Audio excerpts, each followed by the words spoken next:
안녕하세요. 가장 가까운 눈 선생 미소아이안과 박진영 원장입니다. 오늘은 시력 교정 수술의 차이와 장단점에 대해서 얘기해 보려고 합니다. 시력을 올리는 수술이라고 얘기를 하지만 사실은 시력을 올리는 수술은 아닙니다.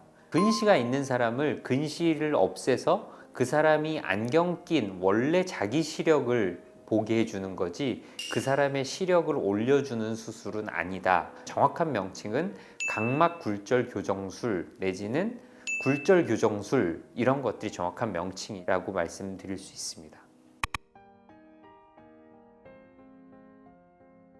사실은 여러 가지가 있는데 우리가 흔히 잘 알고 있는 몇 가지들을 나열을 하자면 가장 대표적인 것이 라식, 라섹, 최근에 많이들 하고 있는 스마일, 그리고 안내렌즈 삽입술, 이 정도로 구분할 수 있을 것 같습니다.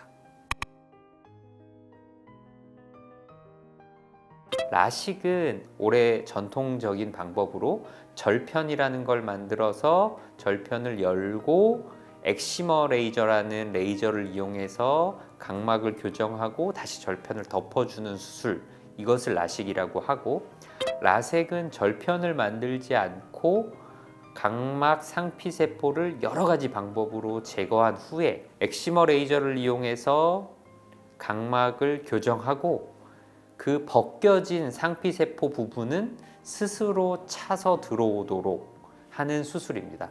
사실은 지금은 정확하게 말하면 라섹이라는 수술을 하지는 않습니다. 그 죽은 상피세포를 모아주는 게 라섹인데, 요즘은 표면 각막 절제술이라는 수술을 하고 상피세포를 더 이상 덮어주지 않는 수술이 우리가 알고 있는 라섹 수술이고, 세 번째 스마일 라식이라고 하는 수술은 정확하게는 스마일이고, 스마일이라는 수술은 femtosecond 레이저라고 말하는 레이저 한 종류를 이용해서 각막의 중간 부분을 깎아내지 않고 자른 다음에 그 중간에 있는 각막 부분을 우리가 여러 수술 도구들을 통해서 각막 실지를 제거하는 수술이라고 생각하시면 됩니다.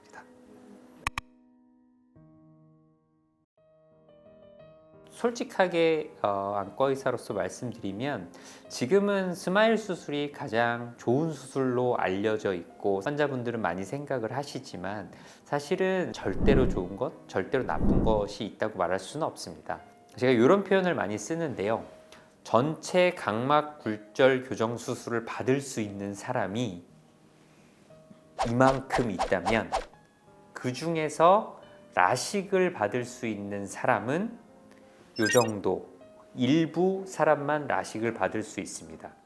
이때 요 전체 사람들은 다 라섹 수술을 받을 수 있었던 게 과거입니다. 그런데 과거에는 라식 수술을 받는 사람은 수술 후 안 아프고 바로 다음날 잘 보일 수 있었는데, 요만큼 부분, 라식을 받을 수는 없고 각막 굴절 교정 수술을 받아야 하는 사람들은 라식 수술이 불가능하니까 수술 후 다음날 내지는 하루 이틀 정도의 통증, 그리고 늦은 시력 회복을 감당해야 했는데, 이 사람들도 안전하게 빠른 시력 회복을 가능하도록 해주는 게 스마일입니다. 다시 말해서 원래 라식 수술이 가능한 사람이 꼭 굳이 스마일을 해야 되느냐, 특별히 스마일이 이 사람들한테 어떤 어드밴티지를 주느냐라고 말할 수는 없다고 말씀드리고 싶습니다. 또한 이 라섹 수술은 그러면 꼭 나쁜 것이냐? 그렇지는 않습니다. 가장 각막의 윗면부터 깎아낸다던가 하는 것들 때문에 난시 교정 효과가 좋다던가 여러 또 장점이 있고, 무엇보다 우리가 중요하게 생각하는 가성비? 가격 면에서는 라섹 수술이 월등하게 저렴하기 때문에 라섹 수술의 장점 또한 분명히 있습니다. 어떤 한 수술이 스마일 수술이 무조건 더 좋은 수술이라고 말하기는 어렵고, 라식 수술은 라식 수술 고유의 장점이 있고 라섹 수술은 또 라섹 수술 고유의 장점이 있는데, 스마일이라는 수술은 과거에 라섹만을 선택해야 됐던 사람들한테 통증을 줄여줄 수 있는 이점이 있는 수술이다. 다만 비용은 훨씬 비싼 수술이다 라고 생각하셔도 좋을 것 같습니다.